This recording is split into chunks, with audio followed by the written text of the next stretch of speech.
Hello and welcome tonight. The sole administrator of Rivers, retired Vice Admiral Ibokete Ibas, meets House of Representatives ad hoc committee on Rivers State, pleads for more time to prepare to brief the panel. Minister of the FCT, Nyesom Wike, says he's interested in any move that will bring peace, progress and stability to Rivers State, adds that such a move must be genuine. Federal government set to launch the National Agribusiness Policy Mechanism to strengthen agricultural productivity and drive economic growth in the country. And senior Russian general killed in a car bomb attack in Moscow. On business news tonight, Competition and Consumer Protection Tribunal opposed $220 million fine imposed on Facebook and WhatsApp parent company Meta Platforms by FCCPC in 2024 over data discrimination practices in Nigeria. On sports news tonight, Liverpool head coach Arne Slot believes his team have a big responsibility to secure the club's 20th Premier League title by getting a point against Tottenham Hotspur at Anfield on Sunday.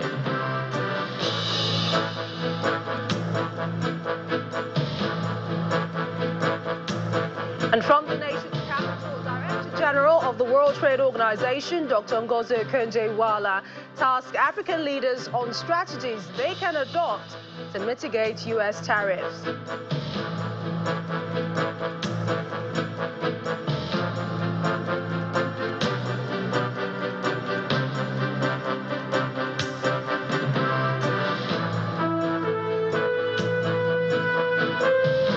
In spite of opposition and in some cases support for the emergency rule in Rivers, the House of Representatives ad hoc committee on Rivers State has met with the sole administrator, retired Vice Admiral Ibokete Ibas, after 2 failed attempts. The meeting, according to the chairman of the committee, is to create an interface with the lawmakers on ways both parties would collaborate during the period that Rivers State is under the state of emergency. Our National Assembly correspondent Terry Kumi reports. After 2 attempts, the House of Representatives ad hoc committee, saddled with the oversight responsibility on Rivers State, finally meets with the sole administrator of the state, Vice Admiral Ibokete Ibas, retired. The meeting begins with a brief remark by the House leader who chairs the committee. Since our inauguration, we made every effort to reach out to you. Via a letter, you responded. You couldn't come. We did a second letter.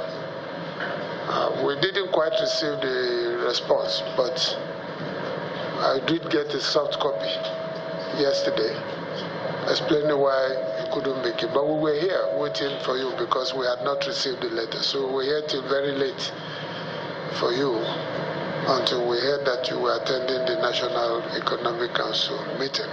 So we're happy to see you here today. I deeply regret my... In his response, Vice Admiral Ibokete Ibas, retired, apologizes for not attending the previous meetings as he's still settling into his new role. The absence, of course, was not out of disregard, but rather due to the weighty and urgent demands of stabilizing governance in a state under a declared emergency. I humbly request your understanding and the indulgence of this committee to grant me additional time to adequately prepare and present a comprehensive and constructive briefing. Journalists are then excused and the meeting goes into a closed-door session. About 15 minutes later, the sole administrator emerges from the meeting and leaves without a comment. The committee chairman, however, throws more light on the outcome of the brief engagement. A new date will be communicated to him today, and he will be here. Following the declaration of a state of emergency in Rivers State by President Bola Tinubu and suspension of the governor and state assembly members, the House of Representatives is exercising its constitutional powers to take over the functions of the state assembly as provided in Section 11, subsection 4 of the 1999 Constitution as amended. Terry Ikumi, Channels Television News. Meanwhile, FCT Minister Nyesom Wike says although he is interested in any move that will bring peace, progress and stability to Rivers State, such a move must be genuine, devoid of insincerity and a move to buy time. Mr. Wike made this known during a function in Port Harcourt, the Rivers State capital, even as he criticized those who he claims have been sponsoring women protests in Rivers, warning that such actions would only exacerbate the crisis in the state. Speaking further, the minister also congratulated members of the suspended State Assembly on retaining their seats and the quashing of the local government election. Gentlemen of the principal, ladies and gentlemen. We are men of peace.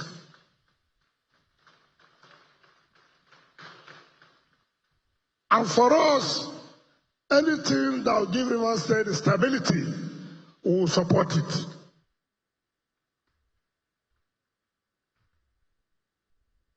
We believe in peace of sincerity, genuine peace, not peace just to give you some time to regain yourself. Peace that will be total peace for the interests of Rivers State. Anything that is short of this, count me out.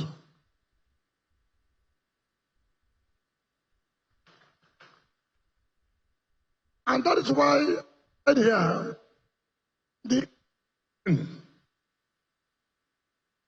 as we speak, today is 25th.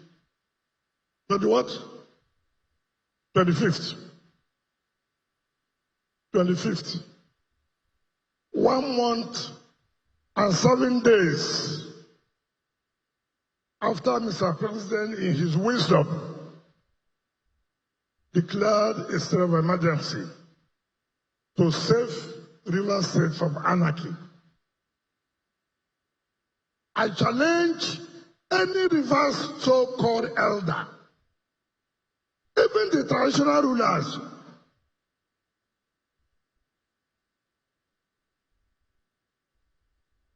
what attempt have they made to bring total peace? I challenge any so-called 90 years, 200 years,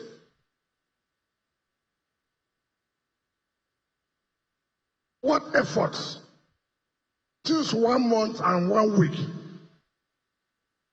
by saying that there is total reconciliation in the state. No amount of going to television to abuse anybody will bring peace. Because we have always said there are those who thrive on crisis. When there's crisis, they're happy. When there's no crisis, there's no food on the table. Those people cannot be real elders. There's no need of embarrassing of our women to be naked outside. No amount of such can bring peace.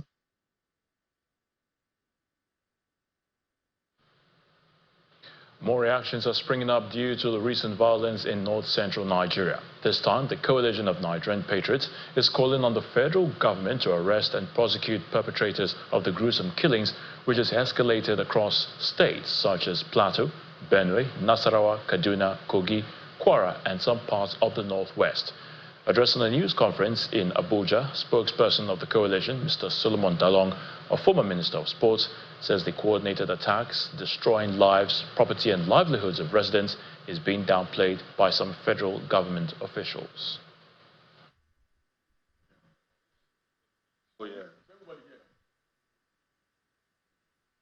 The attacks, especially in plateau communities like Bassa, Mangu, Bokos, and Riom, appear to be part of a deliberate campaign of land grabbing and forced displacement.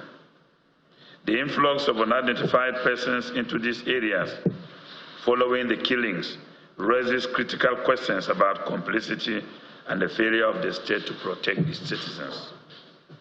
Historically, farmer-herder tensions were settled through community dialogue. Today's violence, however, is highly coordinated and far brutal, pointing to the deeper issues of land seizure, identity-based targeting, and a collapsed criminal justice system. We call on the federal government of Nigeria to collaborate with local authorities to arrest and prosecute both the perpetrators and their sponsors, if identified. We commend the courage of Plateau State's people and leadership and urge federal support to restore peace, justice, and dignity to these communities. The Miyetti Allah Cattle Breeders Association of Nigeria, MACBAN, has pledged its cooperation with the federal and state governments, as well as security agencies, in a bid to restore peace and boost economic activities nationwide.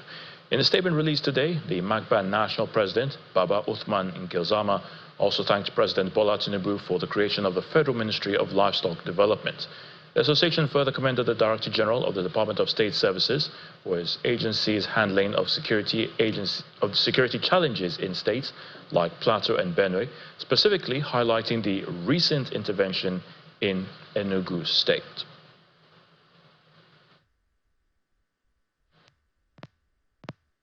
We soon get a reprieve in their bid to feed themselves at affordable costs. So this is because the federal government is set to launch the National Agribusiness Policy Mechanism to strengthen agricultural productivity and drive economic growth in the country. The $1.1 billion initiative, a partnership between Nigeria and Brazil, is also expected to stabilize food prices in Nigeria. Vice President Kashim Shettima made this known during a meeting of the Presidential Food Systems Coordinating Unit Steering Committee held in the Presidential Villa, Abuja. Our State House correspondent, Emperor Simon, reports.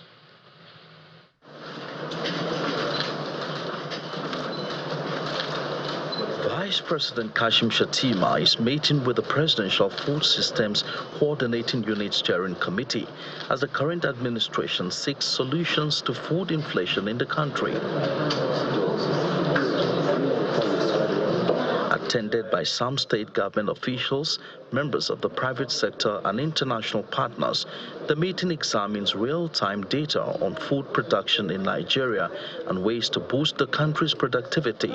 We'd also like to recommend, or what we have tabled, is to set up a technical subcommittee where we can now include or incorporate other stakeholders like the Ministry of Livestock, the Ministry of Marine and Blue Economy, Finance, and other key MDAs that need to be able to support the GIP project. Vice President Kashim Shettima believes it's time to march words with action by utilizing the Green Imperative Project, an initiative which will see over $1 billion invested in the country's agricultural sector. The bottom line is, at the end of the day, it's the ministries that should execute the programs of the government.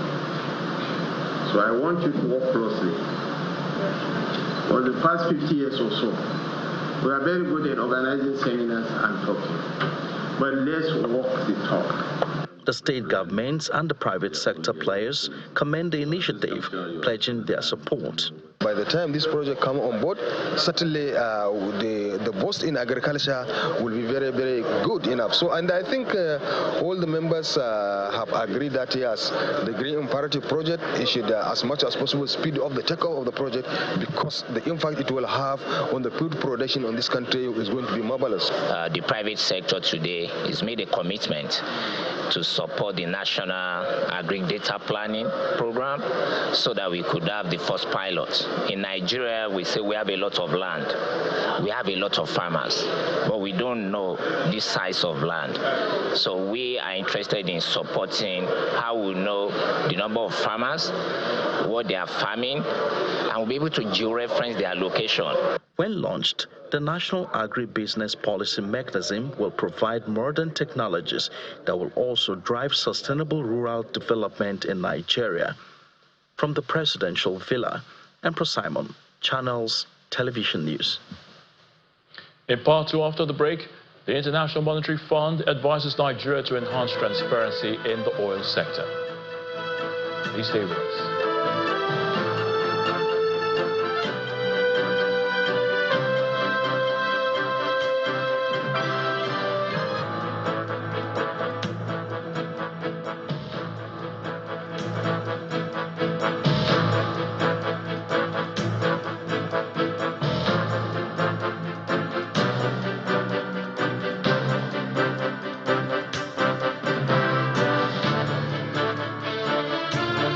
Back. If you've just joined us, you're watching the news at 10 on Channels Television, broadcasting live from Lagos. A reminder of our top stories.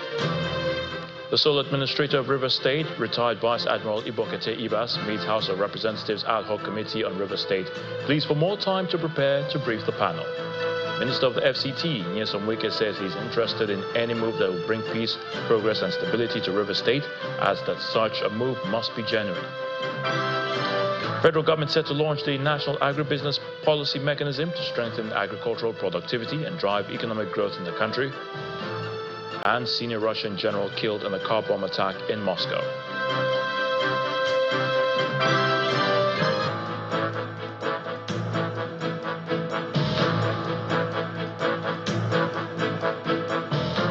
As the days and weeks go by, Nigerian workers continue to experience the harsh economic realities in spite of government's policies, including the new minimum wage, and organized labor isn't keeping quiet. The leadership of the Trade Union Congress, the TUC, and the Nigerian Labour Congress, the NLC, are asking the federal government to urgently address the economic challenges being faced by workers as a result of rising cost of living. The leaders of the two labor unions made the call at the ongoing delegate conference of the Trade Union Congress in Abuja.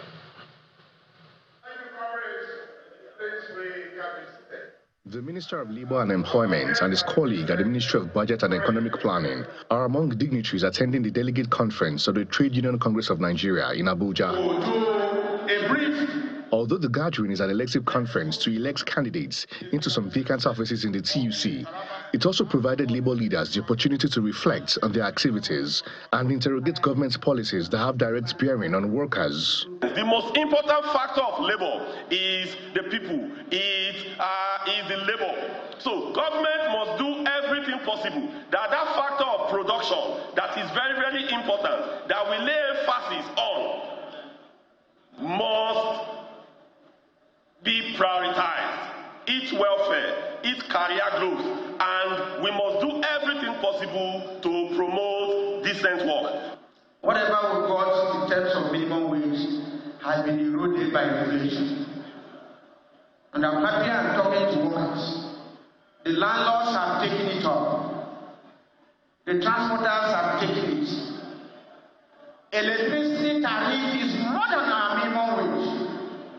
We need to reenact our relationship with not just the trade union movements, but with our civil society allies and the mass of Nigerian people. On his part, the country director of the International Labour Organization is urging all employers of labor to implement the new minimum wage. We know the problem is not the minimum wage, but the implementation of the minimum wage. So I do hope that you will work together with the relevant authorities to make sure that each Nigerian worker does not get paid below the minimum wage. President Bola Tinubu is represented by the Minister of Labour and Employment, who assured workers of his determination to protect the rights of workers. On the part of government, our administration is unwaveringly committed to fostering an environment where every Nigerian worker can thrive on different fronts, such as one, promoting fair labor practices.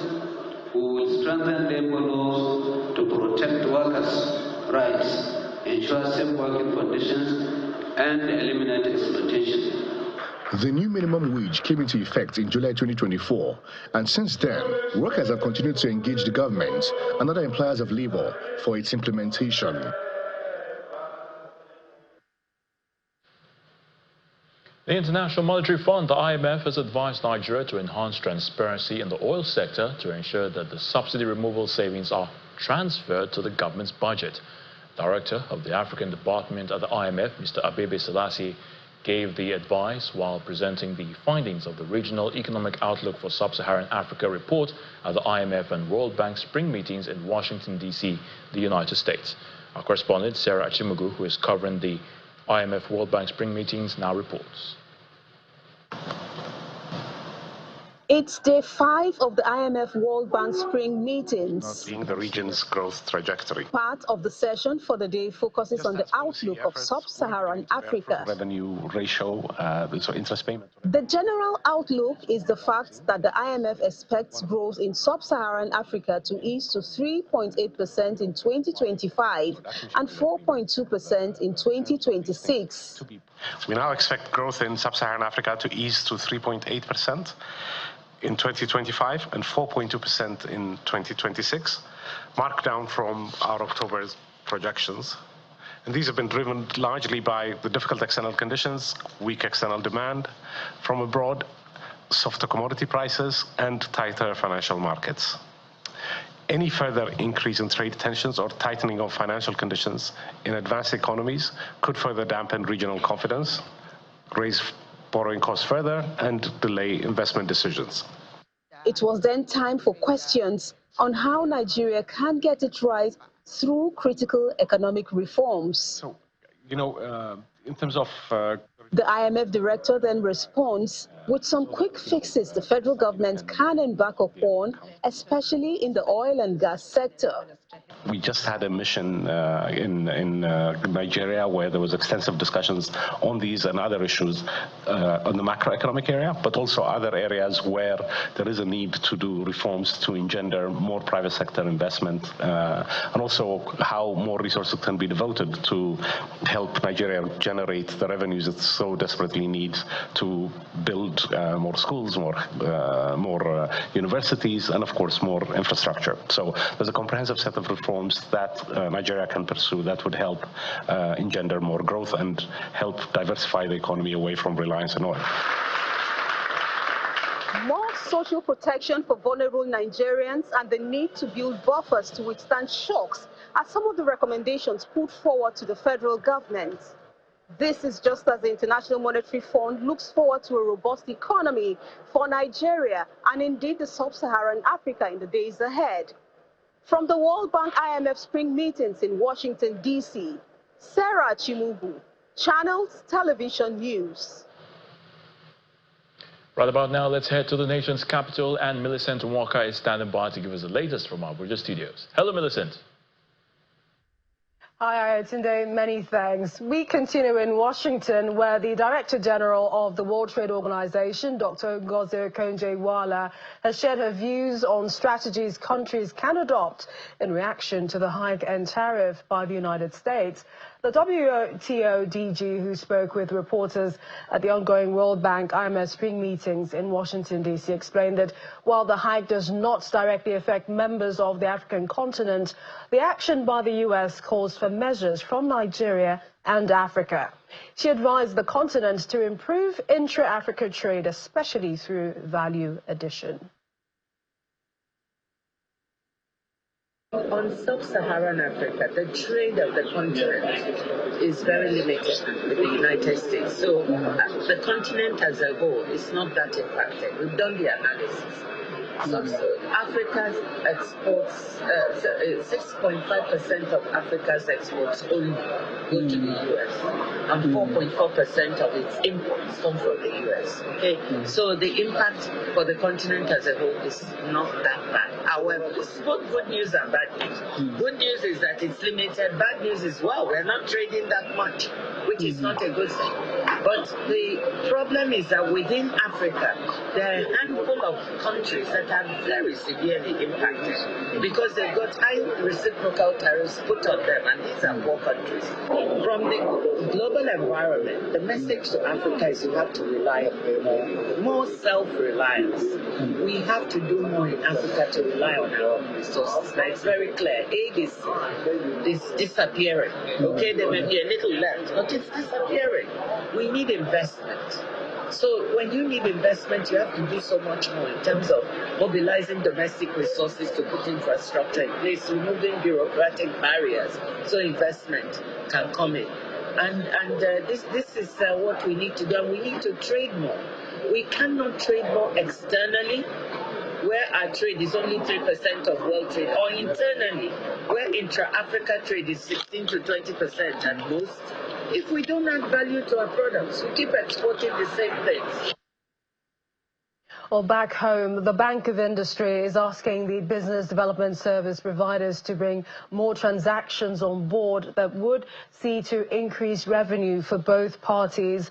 They say that about 1.4 billion naira was generated in 2024 through 230 businesses in the period. This was stated at the second interactive session with business development service providers in Abuja. Our correspondent, Emanuela Kele, has more. Thank you so much. This interactive meeting with business development service providers in the northern region put together by the Bank of Industry is aimed at expanding the market, increase impact, develop small and medium enterprise, among others. The business development service providers, BDSP as they are called, are business owners who interface with prospective customers and present them to BOI for funding. The management of the Bank of Industry reels out their plans for business development service providers and their expectations. Over the next few years, we are expected to work together using your expertise and strategic collaboration to build a stronger and a more dynamic ecosystem that empowers MSMEs and large enterprises. We want to be able to reach more customers, new customers. As a bank, we may not be able to do that alone because we don't have the reach or the spread or the resources. But engaging with you will help us achieve what we desire. The development providers are tasked with the responsibility of bringing more customers to improve their activities through judicious use of their networks. We have 18 initiatives in total, and Initiative 9 speaks about design and roll out comprehensive coverage plan to reach 1,000 MSMEs, leveraging on BDSPs. During the interactive session, the BDSPs offer suggestions that will deepen their partnership, just as some of them speak on their gains working with BOI. Dr.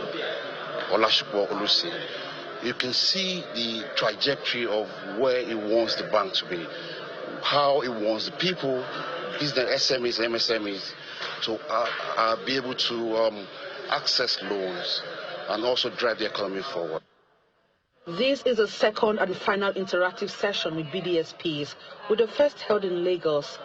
And at the end of this session, these business development service providers are excitedly leaving with more knowledge and ready to make their businesses bigger and better. Emanuela Ekele, Channels Television News. Still ahead on the news at 10, Competition and Consumer Protection Tribunal upholds 220 million fine imposed on Facebook and WhatsApp's parent company Meta by FCCPC in 2024 over data discrimination practices in Nigeria. That's all business news. Join us again.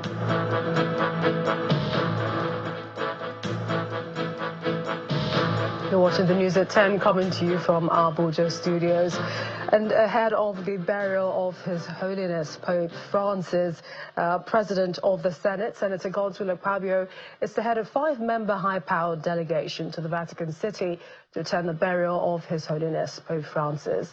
The delegation, which is being sent by President Bola Tinubu, includes the Minister of State Foreign Affairs, Ambassador Bianca Odumegwu-Ojukwu, the President of the Catholic Bishops' Conference of Nigeria, Archbishop Lucius Ugoji, the Archbishop of Sokoto Diocese, Archbishop Matthew Hassan Kuka, and the Archbishop of Abuja Diocese, Archbishop Ignatius Kaigama. According to a statement by the Special Advisor to the President on Information and Strategy, Mr. Bayo Nanaga, the delegation will formally deliver a letter conveying President Tinubu's sympathy and condolences on Pope Francis' passing to the acting head of the Vatican. Meanwhile, ahead of the burial of the remains of His Holiness Pope Francis at the Vatican City, the Catholic faithful in Anambra State have continued to mourn his passing, describing him in glowing terms. While Governor Chukwuma Soludo stands in solidarity with the global Catholic community during this period of mourning, he says Pope Francis was a shepherd whose legacy transcended borders. The immediate past governor, Mr. Willie Obiano, recalls his personal encounter with the pontiff, noting his humility and affectionate nature. Warm tributes have continued to pour in for the late head of the Catholic Church and sovereign of the Vatican City State, Pope Francis, from Catholic faithful in Anambra State, beginning with Governor Chukwuma Soludo, who joins the global Catholic community in mourning and celebrating the pontiff. In his tributes, Governor Soludo describes Pope Francis as a shepherd whose legacy transcended borders. His teachings on love, mercy, and solidarity touched base with the people of Anambra, inspiring the government to build a society rooted in dignity and hope. Indeed, the Holy Father's passing on Easter Monday, a day symbolizing Christ's triumph over death, is deeply instructive and a reflection of the enduring power of resurrection and hope. In his words, perhaps it's even more personal for the immediate past governor of Anambra State, Willie Obiano, who shares his close encounter with the Pope during his investiture as Knight Commander of the Pontifical Order of St. Gregory the Great in Rome, noting his simple, humble, and free demeanor. On January the 14th, 2020, my family and I arrived at the Vatican for the conferment of Knight Commander of St. Gregory the Great, which took place on January the 15th. We stayed in the Pope's house. In the evening, during dinner, the Pope joined us for dinner. And after exchanging pleasantries, my son quickly rushed to him and requested to have a selfie with him. Surprisingly, the Pope agreed, pushed the table back, and took a selfie with my son. The next day, after the investiture as Knight Commander, the Pope gave us gifts of rosary, and I brought a gift of my own, a zuchetto for the Pope. When I gave the Pope the gift, he looked at it and checked inside, then removed the one he was wearing, put the one I gave him, and gave me the one he was wearing. You know, we were touched. We didn't know such a thing would happen. We treasured immensely this gift, and ever since it has adorned a pride of place in our family altar. Pope Francis is an embodiment of love, of affection, of warmth, of compassion, of inclusiveness, and of humility. We will miss him very dearly. Yet another former governor of Anambra State, Peter Obi, speaks of his own personal experiences with the late Pope, including his membership of Scholars, Occultantes, an international think tank founded by the Pontiff. Mr. Obi attended his line in state alongside global dignitaries. Tributes have also come from the Catholic Diocese of Ekulobia, which the late Pontiff created, starting with His Eminence, the Cardinal, and Bishop of the Diocese, who describes Pope Francis as a good shepherd. We take consolation in the fact that he lived a fulfilled life. He was a good shepherd, father of many, voice of the voiceless. His life was simplicity, joy, consolation, peace, justice, especially his humility. All these console us, give us joy that he lived fulfilled life. The Catholic faithful say they are consoled by the fact that Pope Francis lived a fulfilled life, has served as a father to many, a good shepherd, and one who lived a humble life. Channels Television will be covering that burial live. Well, that's it from the nation's capital. It's back to Ayotunde for the rest of the news at 10. Ayotunde. Thank you so much, Millicent. Lafarge Africa PLC has held its 66th annual general meeting to present its financial results and engage shareholders on the company's performance in 2024. Our total dividend of ₦1.20 per share was declared to shareholders.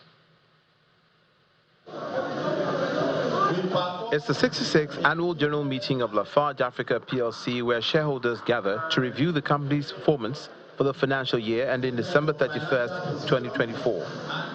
accounts and reports have been circulated. According to the chairman of the board, the year under review was a remarkable one, as the company continued to build on the strong momentum of recent years.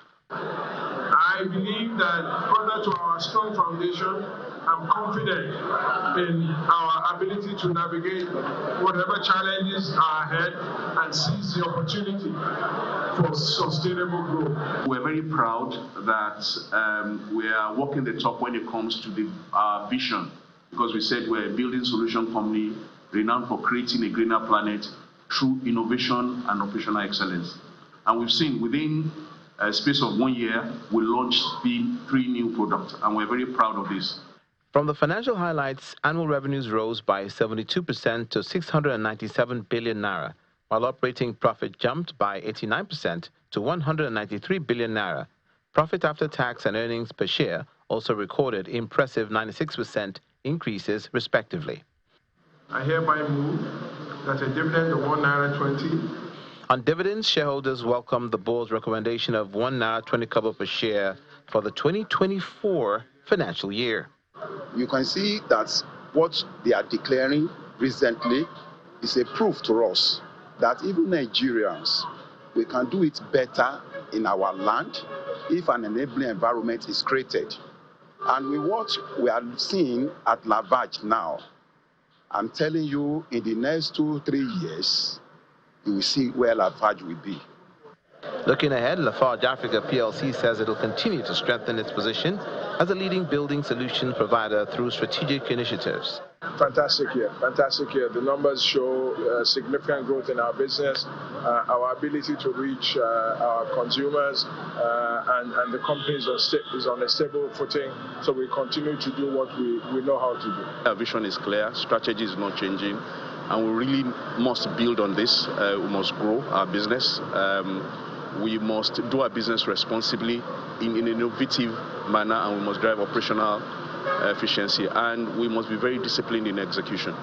Despite facing economic headwinds, Lafarge Africa PLC ended 2024 on a strong note and remains optimistic about the future of Nigeria's infrastructure and construction sector. Dominic Iwiwu is up next with business news.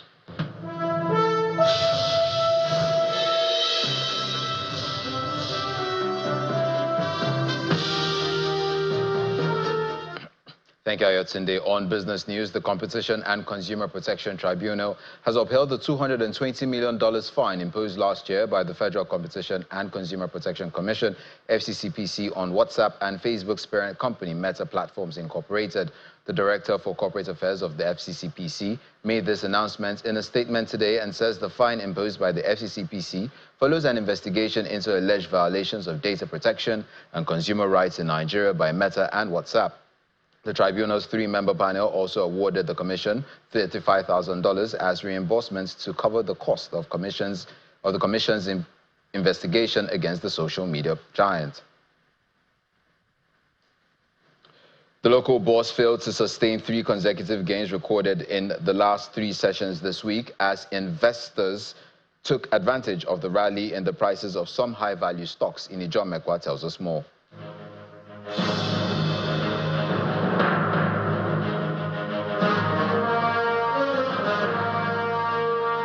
Good evening, everyone. Welcome to the Stock Market Report. Well, today, some of the profits we've made during the week has been taken away. 202 billion naira is what the market lost at the close of trade, but we're still retaining the 66 trillion naira. The all share is down 0.3%, and yes, we have lost the 106,000 level, down to 105,752.61. Driver of this, a major one, is Dangote Cement. The maximum of 10% shaved off its share price today to close at 432 naira. Regalins also lost more than 8%, and VFD, well, they've been doing good, so I guess we shouldn't be surprised seeing some of that profit being taken away today. But they are also gainers for today, and they are led by International Breweries. International Breweries, you know, they've been on a cruise this week, about 3 or 4 sessions of gains. That's what they've recorded. Legend International is also a gainer, as well as Ikeja Hotel. The counters capture all of this. Banking is up again. GTCO, Zenith Bank, consumer goods also retaining that green color from yesterday. Honeywell Flour, Cadbury, Unilever, they led that. Oil and gas is back 0.07%. But at the close of trade today, it's the bear.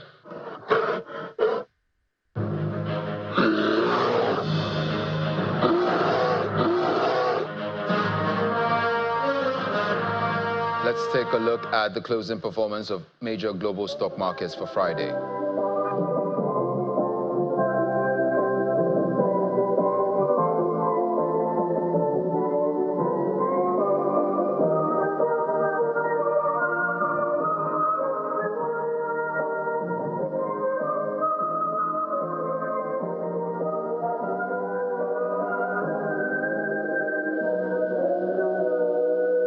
And that's it on business news. Back to Ayotunde for the rest of the news at 10.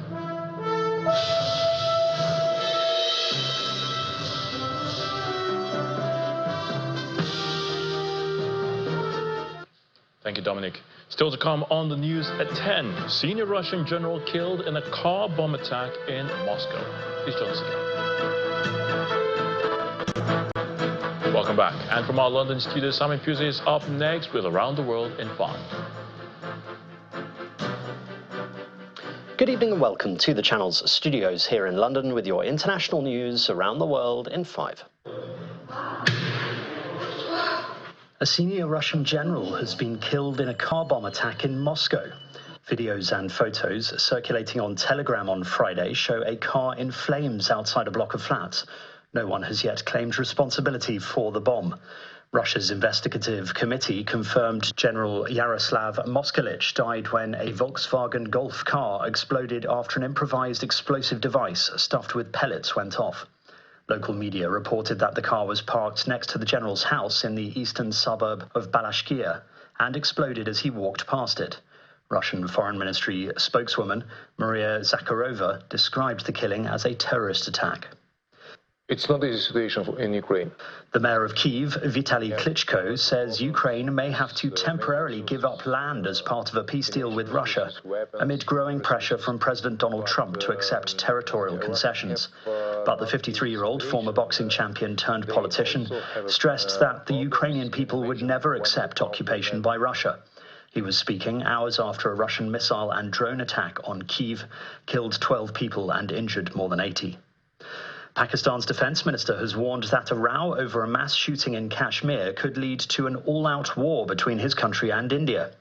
Khawaja Asif said the world should be worried about the prospect of a full-scale conflict involving the two nations, which both have nuclear weapons.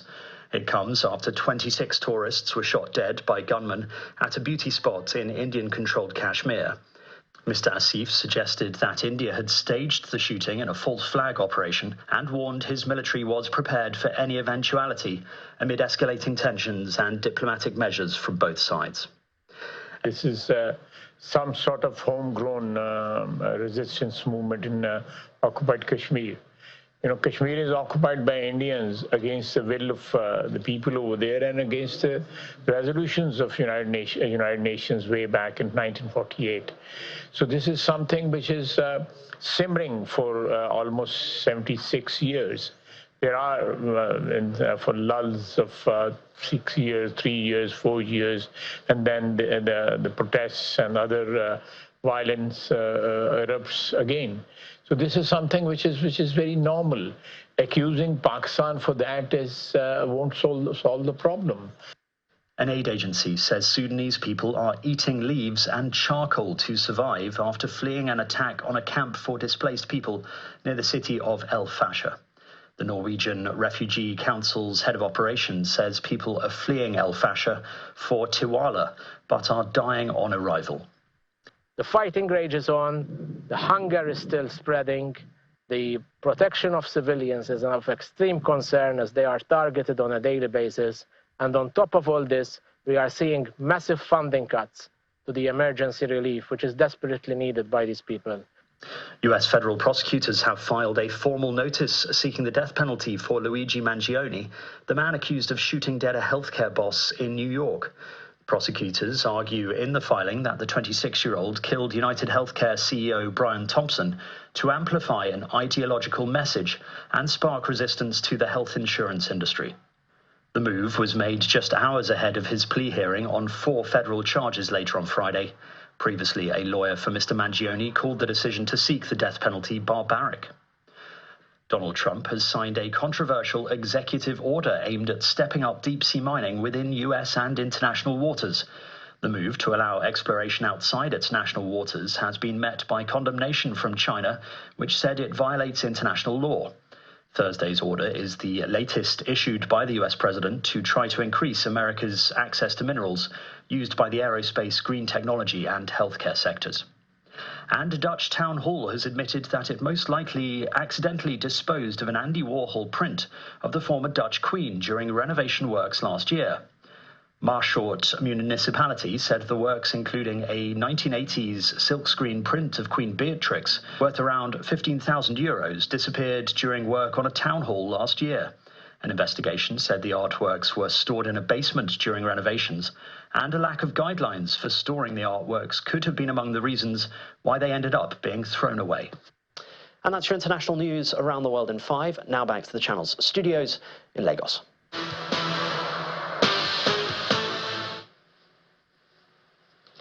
Thank you, Simon. Welcome to Sports News. Reigning African champions, the Tigers of Nigeria, have been drawn in Group D of this year's Women Afro Basket Championship with Mozambique and Rwanda. The Women's Afro Basket Championship is scheduled to hold from July the 26th to August 3rd at the Trechville Sports Palace in Abidjan, Côte d'Ivoire.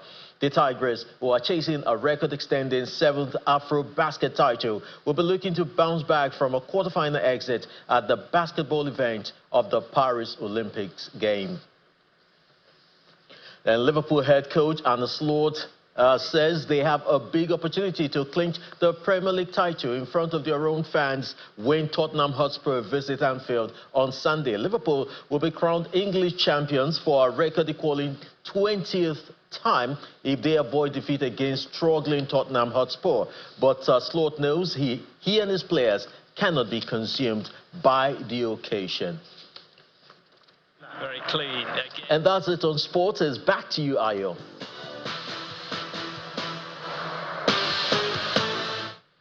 Thanks, Chris. And the main news again. The sole administrator of Rivers State, retired Vice Admiral Ibokete Ibas, today met the House of Representatives Ad hoc Committee on Rivers State as it pleaded for more time to prepare to brief the panel. The meeting, according to the chairman of the committee, was to create an interface with the lawmakers on ways both parties would collaborate during the period of the state of emergency in Rivers State.